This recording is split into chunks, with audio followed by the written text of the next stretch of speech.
We all know the story of the 2024 season by now. Max Verstappen and Red Bull start strong but fall off as the rest of the pack closes the gap.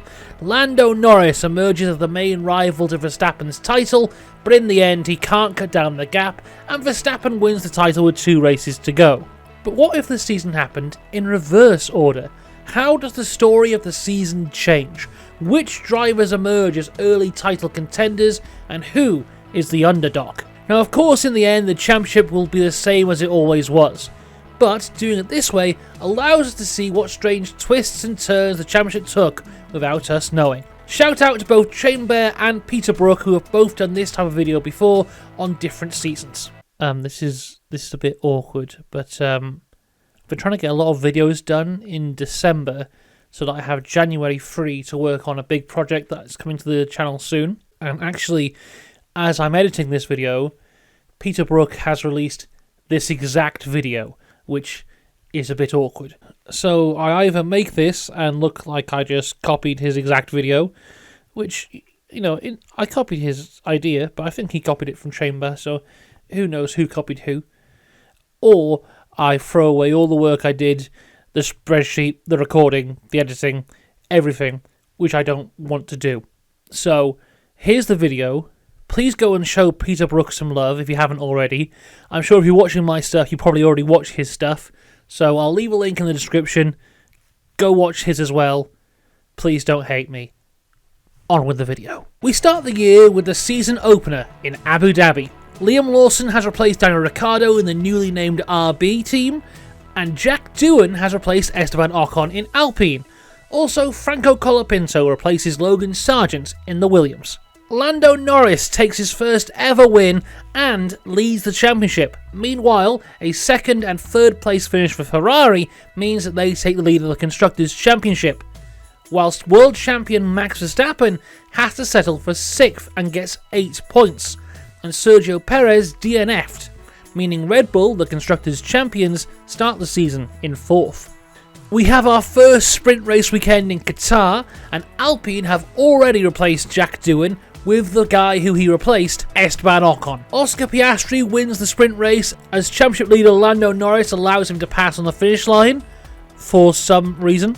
But in the main race, Lando Norris gets a stop-and-go penalty for failing to slow under yellow flags and finishes 10th, whilst Max Verstappen returns to winning ways and gets his first win of the season. And both Verstappen and Norris are now on equal points in the championship, but neither are championship leader, as Charles Leclerc becomes the second championship leader of the season with 37 points, 3 points ahead of Verstappen and Norris. Meanwhile, in the Constructors' Championship, Ferrari are still on top, with Stake F1 team Kick Sauber getting their first points of the season.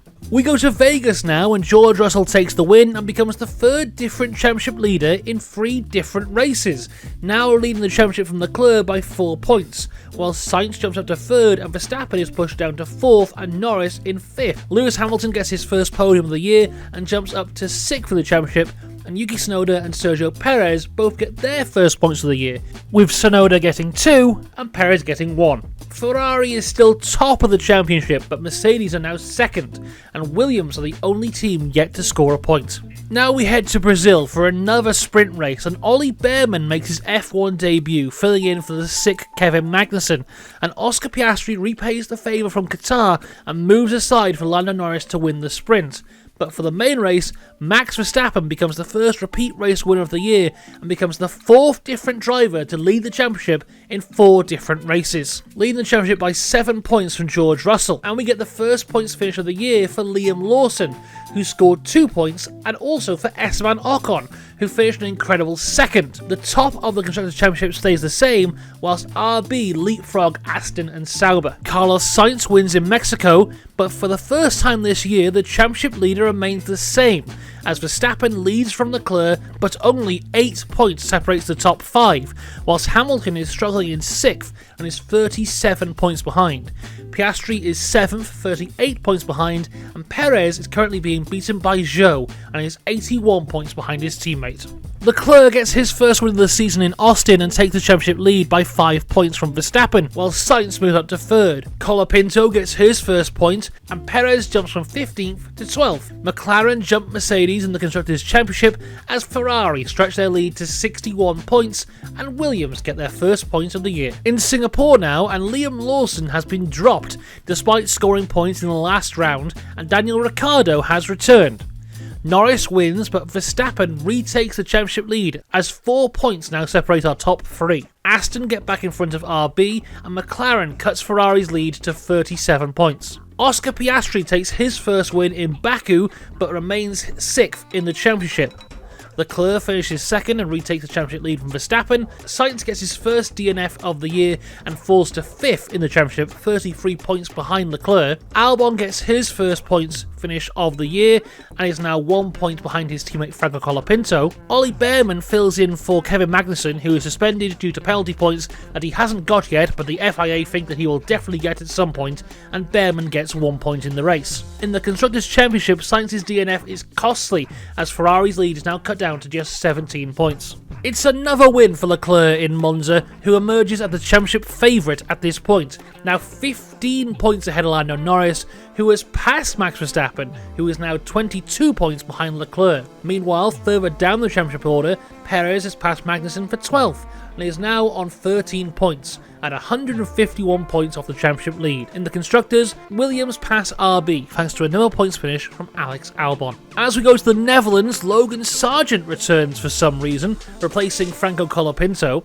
Norris wins the race, cutting Leclerc's championship lead down to 4 points, and it's a good day for Perez, who's up to 21 points. And Ferrari's lead is now down to 7, and the Constructors' Championship seems to be very much a 2-horse race, as Mercedes in 3rd are now 105 points behind. To Belgium now, and Russell's disqualification is costly, as he drops from 4th to 6th in the championship. Hamilton wins and stays 7th, and at the top, Leclerc extends his lead to 9 points over Norris. Daniel Ricciardo gets his first points of the year, and RB passed Williams, and Ferrari's lead is now only 2 points. In Hungary, despite Norris being 6 points behind Leclerc in the championship, he has to move aside for Piastri due to a McLaren strategy error, and Piastri wins. Leclerc still leads the championship, but by only 3 points.